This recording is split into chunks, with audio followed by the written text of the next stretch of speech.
Hey everyone, it's George from Blockchain DXB and today is the 22nd of July 2024. Now the prices of Bitcoin guys are definitely looking good, and if you're following US election guys, Joe Biden has just decided to drop off from the 2024 election, and Kamala Harris, who's the vice president, she would be competing against President Donald Trump. Now look guys, this is definitely positive news, not just for US politics but so far as the price of Bitcoin is concerned as well, because this just more or less guarantees that President Donald Trump will once again become the president, and he'll definitely go ahead and make Bitcoin and cryptocurrency great once again. Now in today's episode, we'll very briefly touch base on that. Now what happened guys is that a few days ago, WazirX, they had a massive hack of $230 million, and just a matter of few hours ago guys, they actually mentioned via Twitter or X that trading has been temporarily being paused. So what I'll do guys in today's episode, I'll go ahead and explain what that hack is, and how the hacker guys is converting a lot of the cryptocurrencies into different tokens, because what he's doing guys is he's converting them into Shiba Inu, Matic, even Pepe Coin as well. Now this guys is the power of open blockchain, isn't it? Absolutely anyone in the world can go ahead and verify these transactions. I'll definitely go ahead and share more information regarding this. Now regarding Bitcoin guys, we do have some positive development, and there has been quite a lot of inflows worth $17 billion. So I'll go ahead and discuss what are the funds that are going into Bitcoin. At the same time guys, Grayscale GBTC, they have a substantial amount of net flows as well. So I'll go ahead and very briefly touch base on that news. Now look guys, last week there was massive widespread cyber outages in it, but Bitcoin looks like it performed as intended. Now look guys, a lot of them are actually stating that Bitcoin was not impacted. What I'll do is guys, I'll go ahead and give an honest opinion, because in the past Bitcoin has had a similar outage, and that has lasted for well over 10 hours. But look guys, in 2024, such system outage is extremely rare, isn't it? And I'm hoping that Bitcoin does not have any similar outage. I'll definitely go ahead and touch base on that news. Now regarding spot Ethereum ETF guys, we do have 100% confirmation that spot Ethereum trading will be starting from the 23rd of July. Now look guys, in my Crypto and Coffee 88 episode that I released on the 18th of July, I did actually state that the United Securities and Exchange Commission, they were having a closed-door meeting on the 18th of July, and that would give us some indication as to what is going on between Ripple and SEC. But looks like guys, they did not have the closed-door meeting, and they decided to postpone it to the 25th of July. Now look guys, because of the anticipation of that news, the prices of XRP did actually pump up by 40%, and that week guys, the volume of XRP overtook the volume of Solana or Sol as well. But because of this postponement on the 18th of July, the prices of XRP have dumped down as well. So it's going to be really interesting to see guys what the announcement is on the 25th of July. Now what I'll do is guys, I'll definitely go ahead and give a follow up on that news. Now these are some macro level news guys that we'll cover in our Crypto and Coffee 88 podcast. And like we do in every Crypto and Coffee 88 series, we will look at two news from Dubai, UAE and the Middle East. Now since the last year or so guys, I'm covering quite a lot of news regarding artificial intelligence, isn't it? And both the news guys I'm going to be covering today has to do with artificial intelligence, and the great thing is both the news has to do with United Arab Emirates. Now the first news guys is to do the governing body of transport, that is RTA, that is Road Transport Authority, and they have won the UAE award for innovative transportation AI use cases. I'll definitely go ahead and share more information regarding this. Now the second news guys is something which I did actually cover, I believe roughly around 8 months ago, and that is to do with MBZUAI or MBZUAI, that is Mohammed bin Zayed University of Artificial Intelligence. And the news essentially is that they have recorded the first ever summer school, and they are showing promising future AI practitioners. So I'll go ahead and give out more information as to what this news is all about. Now look guys, it is great that the university is taking leaps and bounds so far as artificial intelligence is concerned, isn't it? So I'll go ahead and give out more information regarding this. So quite a lot to cover guys in today's episode. Let's kickstart with it right away. Thank you to our sponsors for being part of the Blockchain DXB journey. Firstly, Advanced Media. Advanced Media guys is the largest distributor of professional video, photo, broadcast and cinematic equipment and accessories in the Middle East and MENA region. With over 2 decades of experience, Advanced Media is now the largest distributor in the Middle East, representing more than 100 recognizable brands, including brands such as Zeiss, DJI, Hasselblad, Red and Rode. As a matter of fact guys, the very mic that I'm recording is being sponsored by Advanced Media as well, and Advanced Media has showrooms in Saudi Arabia and services as well. Looks like they're definitely taking the Middle East by storm. And here's the beautiful thing guys, they're taking corporate social responsibility very seriously, and they're focusing on 3 P's, that is people, planet, and prosperity. Now listen guys, if you do want to find out more information regarding the statement of corporate social responsibility, check out the website, that is www.amt.tv. And here's the beautiful thing guys, they also want to be a leader and set an example and reputation as a pioneer and member of the community. And in doing so guys, they also have an AMT scholarship with SAE Institute in Dubai, UAE. So definitely check it out. And also guys, Advanced Media is committed to persistently developing, organizing and hosting training workshops, seminars and community events that educate, inform and familiarize consumers with new equipment and the latest technological advances. So listen guys, do one thing. If you do want to support this channel, go to the website, that is www.amt.tv, and follow the social media channels as well. All of the details are in the show notes below. Next, Startup OI is global one-tech platform for tech. It offers global high-paying tech jobs with flexibility in working time and location, global free tech events, and tech networks to connect with global like-minded engineers. A brilliant platform to listen to the tech experts in Metaverse and to grab their insights. Now listen, all you have to do is download the app Startup OI. If you're using an Android version, go to Google Store and App Store for iOS devices. Alternatively, you can also click on the show notes below to download Startup OI. Next, guys, listen, if you're into fitness, if you're into adventure, if you want to do something wild but still want to keep your health in check, there is a new podcast in town, a podcast focusing on obstacle course race in the Middle East. The podcast is called the Race Pace Podcast. So check out the Race Pace Podcast across all leading platforms. And the Race Pace Podcast is a peer-to-peer community-driven podcast where they talk all about obstacle course race in the Middle East, from Sandstorm to Spartan Race, from Tough Mudder to Desert Warrior Challenge, and also the Government Gov Games, and quite a lot more. The podcast has interviews with athletes locally and internationally to get inside scoop on how athletes prepare for obstacle course race. In the podcast, they also talk about interesting stories on why they are motivated to do obstacle course race.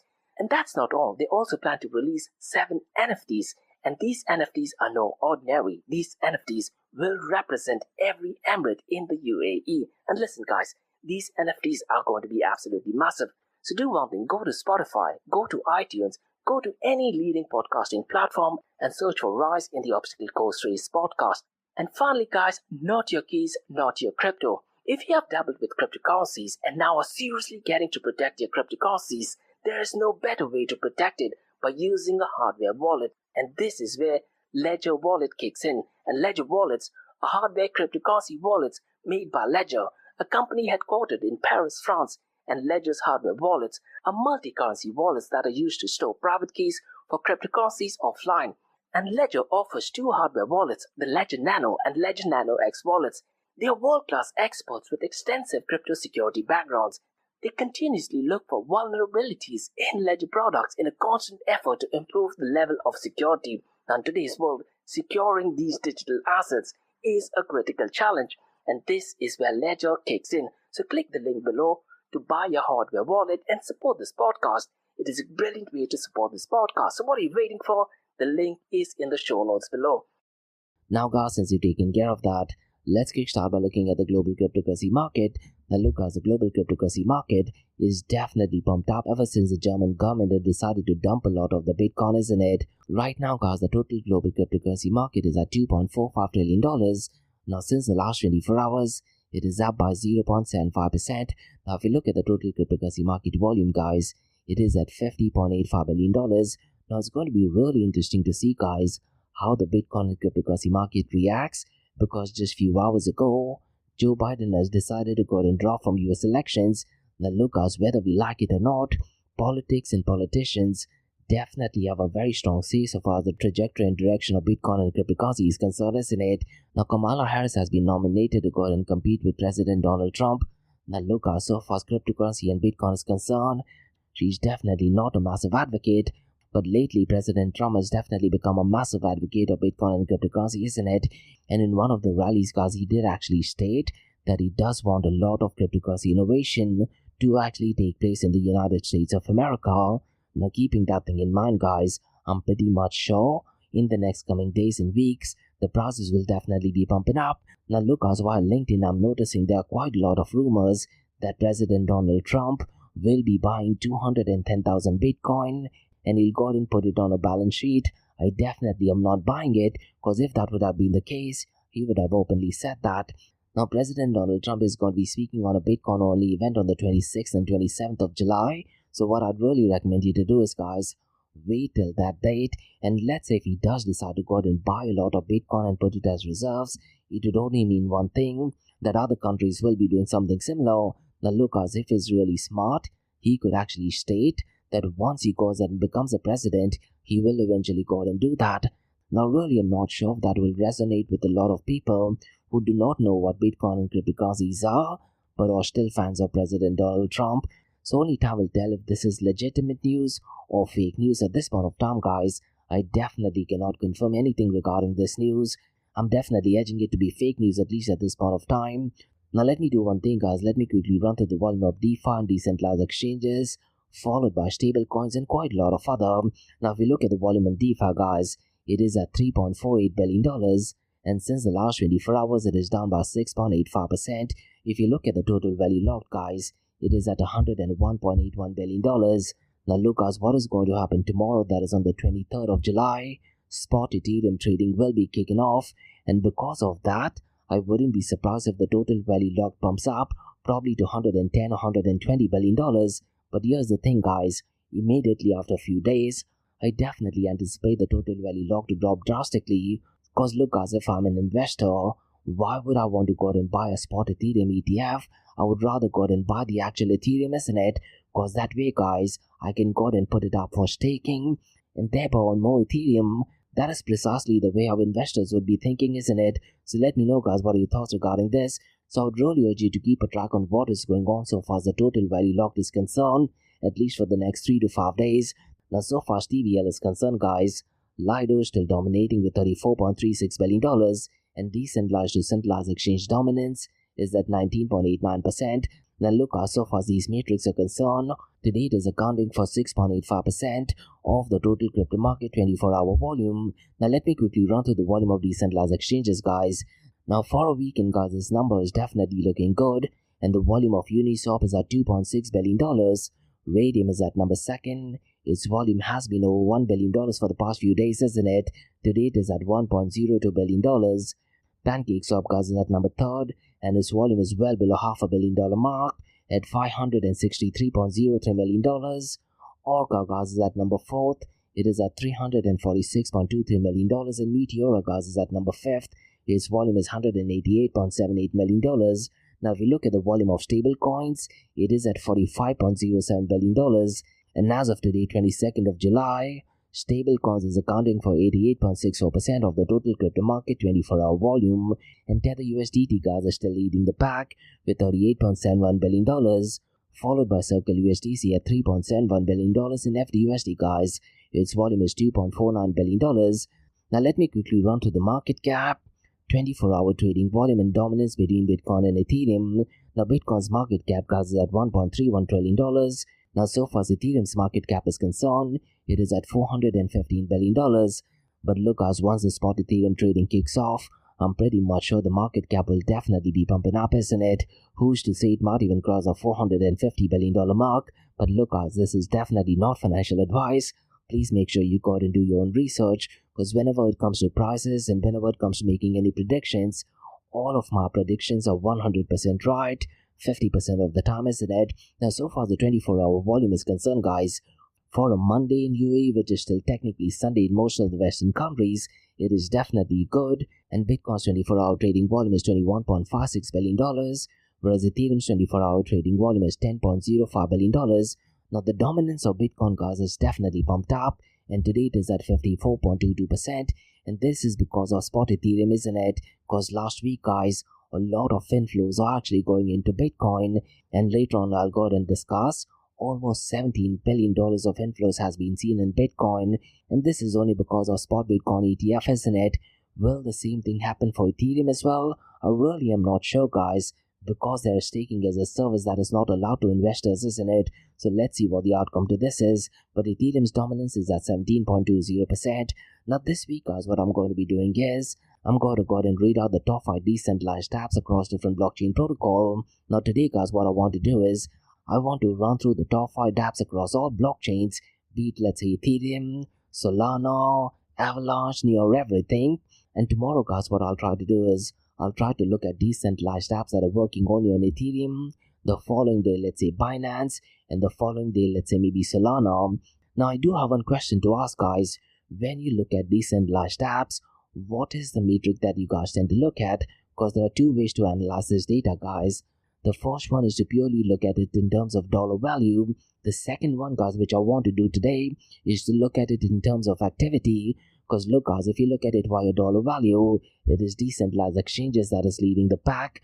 But if you actually look at wallet interactions, it is significantly lower. But look guys, when you talk about decentralized apps or distributed apps, we are talking apps let's say like Tinder, we are talking apps let's say like Instagram, Facebook Messenger in the potential future to be working on blockchains, isn't it? Now keeping that thing in mind guys, I do feel it would make more sense for us to go ahead and see the user activity. Now what I'd really recommend you to do is guys, go to dapradar.com and they have a spreadsheet where you can actually check both of the volumes and you can segregate it separately. So what I'm going to be doing this entire week guys, I'm only going to be looking at the number of unique active wallets interacting or performing transaction with a decentralized app smart contract over a period of time, and I'm hoping that the number is 24 hours. Now look guys, you can look at this data from a different perspective in terms of dollar amount, but I don't think so that is the right matrix, isn't it?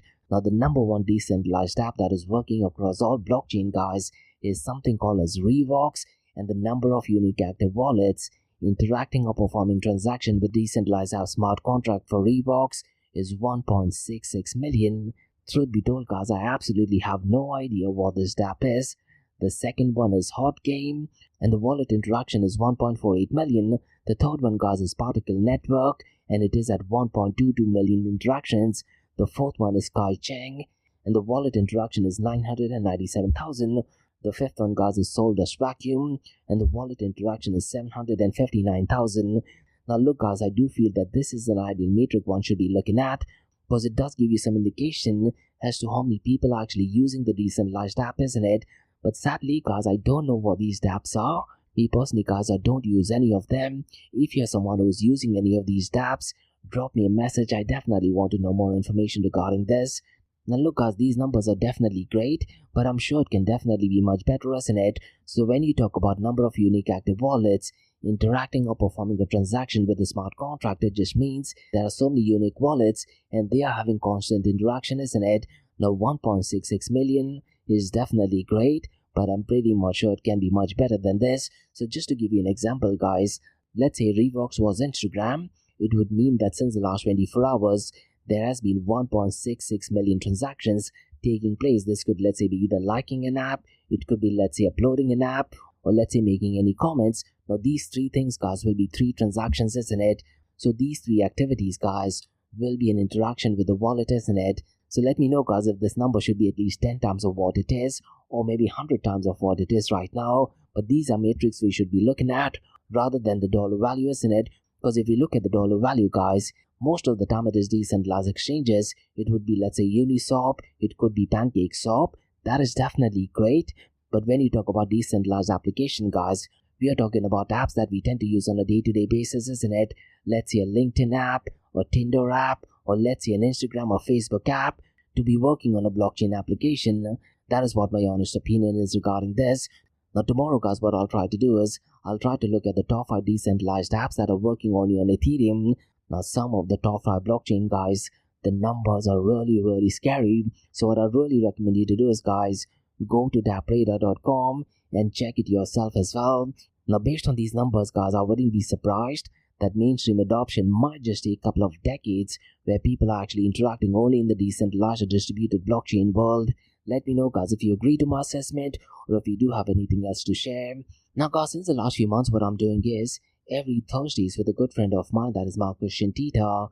I tend to go live every Thursdays at 10 AM Gulf Standard Time, and we have different topics that we tend to cover.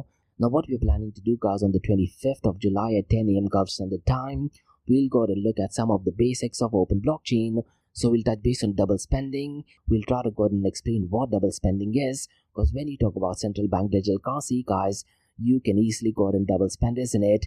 Now, one of the biggest innovations of Satoshi Nakamoto was that he was able to solve the double spending problem. So we'll go ahead and explain what the double spending problem is, how did he go ahead and solve it, and then we'll go ahead and share how central bank digital currencies or permission blockchain can still go ahead and have double spending. And we'll also go ahead and look at blockchain trilemma problem, that is privacy, security, and scalability. These are some of the basics.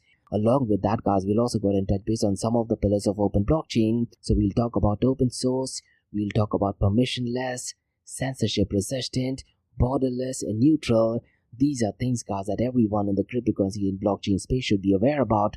Now look, guys, I hate saying this. A lot of people in the Bitcoin and cryptocurrency space, they have absolutely no idea on what these terminologies are.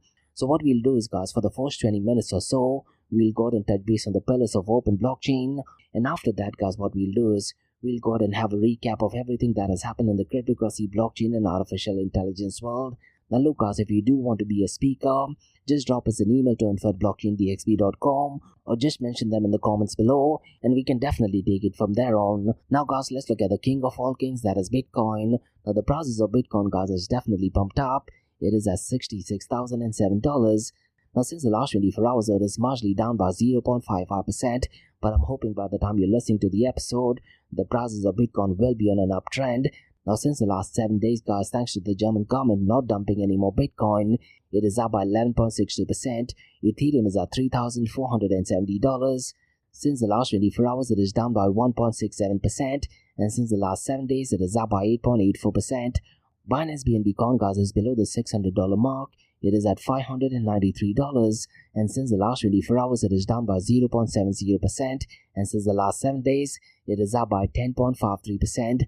Now look, guys, unfortunately, one of the leading cryptocurrency exchanges in India, that is WazirX, they did suffer a massive hack of $230 million. In WazirX, guys, they did actually mention via Twitter that they did experience a cyber attack on one of their multi-signature wallet, and this has resulted in over $230 million in losses. Now here's the crazy thing, guys. The wallet was managed by Liminal Digital Asset Custody Service since February of 2023, and it had 6 people signing it. 5 of them were from WazirX Exchange, and 1 of them was from Liminal. Now how this worked is, guys, it did require multiple approvals for any transactions. Now despite robust security measures, including a ledger hardware wallet and also whitelisting policy, the attackers were able to exploit a discrepancy in Liminal's interface data, and they were able to take full control of the transfers to themselves. Now WazirX at this point of time, guys, is actively working to recover the funds, and they are blocking deposits and collaborating with experts to resolve this.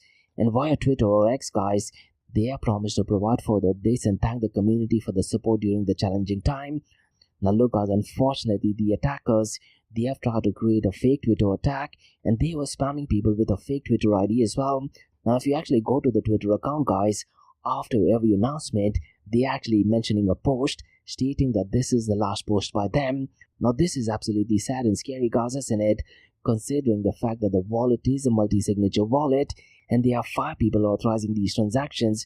Absolutely scary and sad stuff, to be honest. Now regarding this address, guys, that has hacked all of these funds, the address is in the show notes below, and I'd really recommend you guys to go ahead and check it out. Maybe if you do have any forensic analysis, you may be able to possibly help out WazirX, isn't it? Now WazirX, guys, they have filed a police against the local authorities as well. Now the crazy thing, guys, is that the hacker behind the $230 million exploit of cryptocurrency exchange has already converted $150 million into altcoin. Now what I'd really recommend you to do is, guys, there is another Twitter account called as EtherSpot on Chain, and they have provided a detailed breakdown as to what is going on with the public address that did actually go ahead and successfully hack $230 million. Now what the tweet states is that the total Ethereum holding of the WazirX attacker has risen to 59,097 Ethereum, and depending on the price of Ethereum, guys, the value will be fluctuating, isn't it? Now as per the tweet, guys, 15,298 Ethereum was stolen directly from the exchange. 43,790 Ethereum was acquired by dumping various assets that include 5.43 trillion Shiba Inu that was sold for 26,535 Ethereum, 20.5 million Matic token that was sold for 2,968 Ethereum, and also Pepe Coin, guys, which I believe was 640.27 billion tokens, and that was sold for 2,170 Ethereum. Definitely unfortunate news, isn't it? Now, so far the Twitter or X account of WazirX is concerned, guys, just few hours ago they actually put up another tweet and they said that trading has been temporarily paused and the cyber attack theft has impacted our ability to maintain one-on-one collateral with assets, and they have temporarily paused trading and they are conducting thorough forensic data examination and security audit procedures and are working to enable everything back to as it is. Now look, guys, this is definitely unfortunate news, not just for exchanges but for the macro perception of cryptocurrency, isn't it? But look, guys, whenever we talking about centralized exchanges, there is always this massive threat for some kind of a hack and attack, isn't it? Definitely unfortunate news. Now look, guys, over the next coming days, I'm hoping we do find out some resolution. I definitely don't think we'll be able to find out who the attacker is, but let's see, guys, what the outcome to this is. Now, guys, let's go ahead and discuss some news regarding Bitcoin, and there was $17 billion worth of inflow into Bitcoin. Now, Farsight Investor, guys, they have provided a detailed report that actually states that the US Bitcoin ETFs have cumulatively netted over $17 billion in inflows, and this is set a new record. Now look, guys, what I'd really recommend you to do is, guys, in the show notes below, there is the actual report, and if you're someone, let's say, who's into trading or does a lot of investor analysis, it would be worthwhile for you to go and check it out, because look, there are quite a lot of inflows and outflows, and if you look at the cumulative net, it is $17 billion. That is definitely great, and this could potentially mean in the next coming days and weeks the prices of Bitcoin will be pumping up, isn't it? Now what that report says, guys, is that the net inflows were primarily driven by BlackRock's IBIT shares, which alone accumulated $18.96 billion. Fidelity's FBTC also contributed significantly with net inflows of $9.962 billion, but Grayscale's JBTC, guys, they experienced a net flow of $18.69 billion, so they have given quite a lot of inflows and outflows. It is definitely worth looking into. Now the big question, guys, is what does this mean for the price of Bitcoin? Look, guys, if there are so many inflows into Bitcoin, it just means a positive thing, isn't it? But look, the cryptocurrency world is absolutely wild, and there could be external factors, let's say World War III, or let's say even Kamala Harris dropping down from the election race, that could indirectly be impacting the prices of Bitcoin in the positive or in a negative way as well, isn't it? So let me know, guys, what are your thoughts regarding the inflows of Bitcoin. Now, guys, let me go ahead and touch base on some news regarding worldwide system outage. Now look, guys, Bitcoin maximalists, along with US Senator, that is Cynthia Lummis, are actually boasting that Bitcoin did not suffer any worldwide system outage. This is partially true, but need not be 100% accurate as well, because look, guys, in the past, Bitcoin has been down for well over 10 hours as well, but nonetheless, guys, regarding the worldwide system outage, US Senator Cynthia Lummis did actually highlight that Bitcoin stability during a major system outage that was linked to a cybersecurity firm CrowdStrike, which disrupted various sectors including financial services and air travel, created a lot of confusion all over the world, isn't it? Now, despite the widespread issues, Bitcoin remained unaffected. Definitely positive side if you look at it from that point of view. But look, guys, let me give an honest opinion. When you're doing transactions on Bitcoin, there is often so much of congestion as well, isn't it? Which is kind of similar to worldwide system outage, but we can cleverly choose not to talk about that. But look, so far as the worldwide system outage is concerned, this was absolutely scary, isn't it? And CrowdStrike CEO did actually clarify that the incident was due to a technology update and not a security breach. And Sunnyside Digital CEO, guys, that is Tara Kulik, noted that Bitcoin's resilience is due to its Linux-based frameworks, unlike many of the systems that were affected by the outage. Now look, as that thing being said, it could be possible in the next coming months and years that Bitcoin could face a similar outage. Let's say if you do find out some bug, let's say in runes, or let's say in Bitcoin ordinal inscription, there is a very high possibility that Bitcoin could be having an outage as well. Now, guys, let's go ahead and discuss a massive news that is regarding spot Ethereum trading. And Chicago Board Option Exchange has confirmed that one ETP or exchange-traded product will be listed on CBOE and will begin trading as a new issue on the 23rd of July 2024. This is pending regulatory effectiveness. Now look, guys, I did actually cover this in my episode that I released on the 18th of July. Now, based on the official news via CBOE, guys, it is only showing one, that is Franklin Ethereum ETF, and the ticker symbol for that is EZET or EZET, and they will be having the first date of trading on the 23rd of July 2024. But here's the interesting bit, guys. Cointelegraph has published an article, and they have added 4 more approvals, that is 21 shares Core Ethereum, Fidelity Ethereum Fund, Invesco Galaxy Ethereum ETF, and Vanik Ethereum ETF.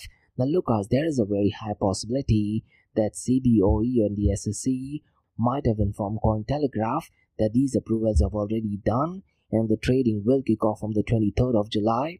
But the official website of the governing body is not updated and it might be updated on Monday. That is definitely a high possibility as well, isn't it? Now look guys, so far as the spot Ethereum trading is concerned, I definitely do feel that the total value locked will be pumping up and then it will take a drastic hit. But let me know guys, what are your thoughts regarding the impact on its price?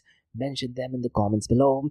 Now on the 18th of July guys, we also talked about Ripple and SEC updates in it, and there was supposed to be a closed-door meeting by the SEC staff, and based on the points that they were going to discuss guys, looks like they were going to discuss the future of Ripple in it.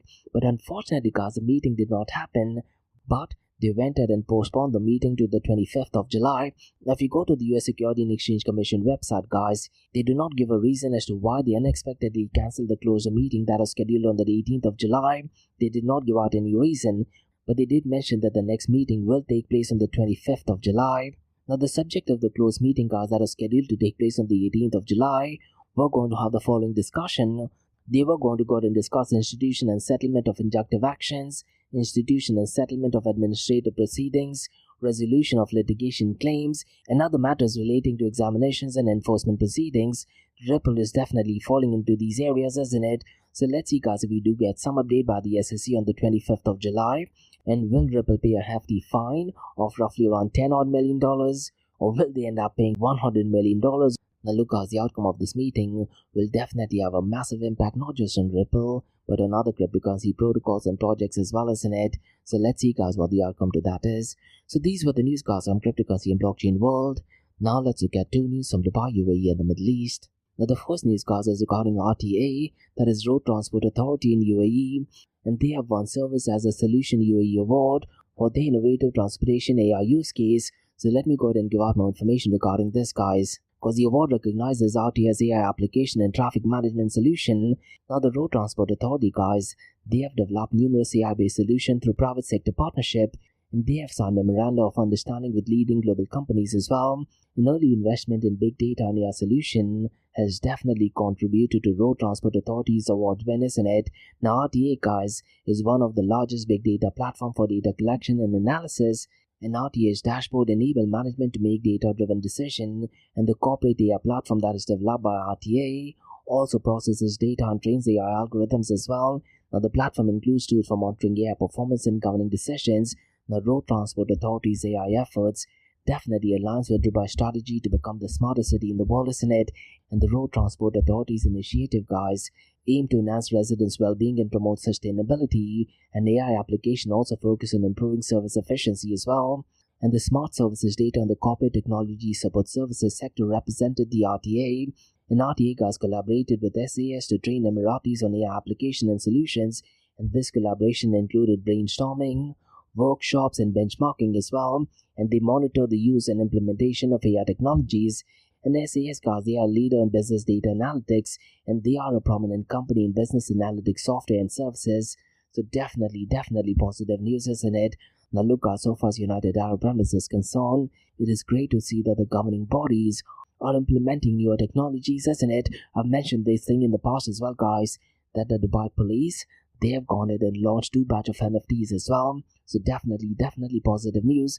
Now the second news guys also has to do with artificial intelligence, and I definitely do think it is a brilliant move, because the first ever Mohammed bin Zayed University of Artificial Intelligence Summer School have showcased promising future of AI practitioners, and this news guys is actually published by Emirates News Agency, which is the official government media channel, and the website is wam.ae. Now I definitely did go ahead and touch base on this news roughly around 6 or 8 months ago when this news was announced, but looks like guys all promises have been delivered, isn't it? The Mohammed bin Zayed University of Artificial Intelligence guys, they held the first ever summer school for 38 grade 11 students from across the UAE, and the event guys was held in collaboration with Abu Dhabi Department of Education and Knowledge, also called as ADEC or ADEK. Now the program guys focused on AI and sustainability projects.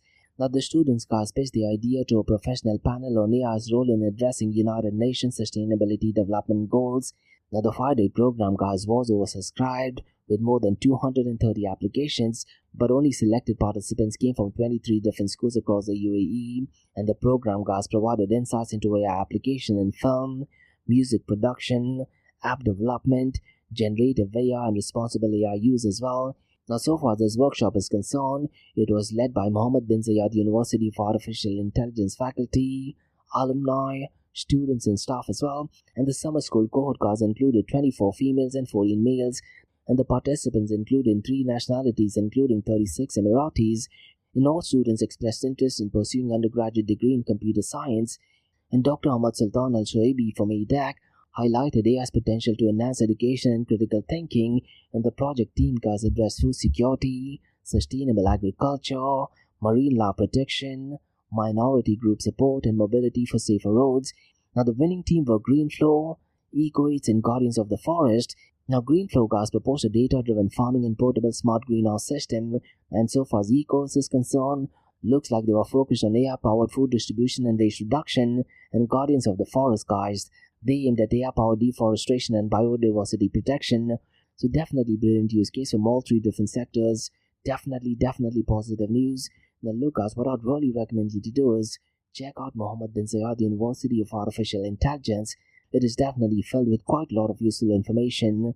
Now what I'll do is guys, I'll go ahead and drop them an email and let's see if I can get them on my podcast, and let's talk about how artificial intelligence can actually merge with blockchain technology. So these were the news guys from cryptocurrency, blockchain, and artificial intelligence world on blockchain DXB.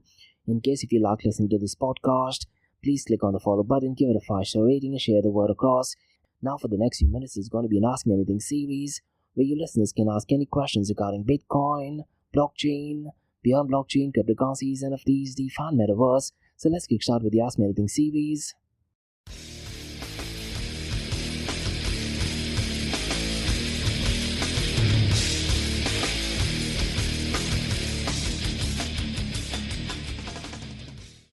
Hey everyone, it's George from Blockchain DXB listening to the Ask Me Anything series, where your listeners can ask any questions regarding Bitcoin, blockchain, beyond blockchain, cryptocurrencies, NFTs, DeFi, and Metaverse. I have a question by Matt who asks, what are your thoughts on the increasing use of AI in transportation and its potential impact on our daily life? Now look Matt, there are 2 sides of looking at it, isn't it? Now so far as artificial intelligence is concerned, whether we like it or not, it is already getting a lot of mainstream adoption. Now look, if the details of this AI go into notorious actors, it could be absolutely catastrophic, isn't it? And that is one of the reasons why Elon Musk is actually stating that the source code should be completely open source. So that is one area we definitely be needed looking into. Now the increasing use of AI in transportation is definitely a game changer on our day-to-day lives, isn't it, Matt? Because AI's capabilities in optimizing, let's say, traffic flow, increasing vehicle safety, and improving public transport systems are already showing tangible results. Now, the example I can think of is, let's say, an AI-powered traffic management system. It can definitely reduce congestions, leading to short-term commute times and less population. Now, look, Dubai of all the cities can definitely make that happen. Even Abu Dhabi and other Emirates can definitely make it happen as well. I also do feel mad that autonomous vehicles equipped with AI promises safer roads by minimizing human error, which is one of the leading cause of accidents, isn't it? Also, Matt, I do feel that AI can enhance the efficiency of public transportation, and it can do that by, let's say, predicting and responding to passenger demands in real time. And this could actually mean that more reliable and convenient services, which would encourage more people to use public transport, isn't it? Now, the big question is, where does blockchain technology fit into this? Now, look, blockchain technology can implement artificial intelligence in transportation, and it can do that by, let's say, providing secure and transparent data sharing. And as I mentioned earlier, what if the source code of artificial intelligence is completely open source? Then it would be absolutely great. People will know what software is being used, but at the same time, what if notorious actors go out and get access to this? They can use it for terrible purposes as well, isn't it? So these are things I do need that government need to think about it as well. Now look, Matt, I do feel that blockchain technology can complement AI in transportation, and it can provide a secure and transparent data sharing services. The one area I can think of is that blockchain can be used to record and verify the vast amount of data generated by our system, ensuring the accuracy and security of the information. This is particularly crucial for autonomous vehicles, where real-time data integrity is paramount for safe operation, isn't it? But at the same time, How will notorious people go ahead and use it? I'm thinking about, let's say, terrorists going ahead and using this data. It could be absolutely catastrophic as well, isn't it? But I do feel that blockchain technology, once we solve the blockchain trilemma problem, will be able to facilitate, let's say, decentralized distributed ride-sharing platform, maybe vehicle rental platforms as well, and this may offer more secure and user-friendly services. So look, Matt, definitely an interesting question, and I do feel that integration of artificial and blockchain in transportation holds the potential to revolutionize how we move, making it safer, more efficient, and more suitable. But at the same time, there are certain drawbacks as well, isn't it? And until and unless we don't solve the blockchain trilemma problem, I do feel that centralized systems might offer a much better solution. Those are my honest thoughts, but definitely an interesting question. And that's about all, guys, on the Ask Me Anything season blockchain DXB. In case if you like listening to this podcast, please click on the follow button, give it a 5-star rating, and share the word across. And remember, guys, Monday to Thursdays, 8 a.m. to 8:30 a.m., we have Crypto with Coffee, where we cover top news and information pertaining to the price of cryptocurrencies, some major breaking news, occasionally short and sweet news as well, news that has an impact in the cryptocurrency world. The other two news and information is related to Dubai, UAE, and the Middle East on the cryptocurrency, blockchain, and now artificial intelligence world. And what you're listening to right now is the Ask Me Anything series, where you listeners can ask any questions regarding Bitcoin, blockchain, beyond blockchain, cryptocurrencies, NFTs, DeFi, and Metaverse. So thanks so much for listening, guys, and have a nice one. Bye-bye.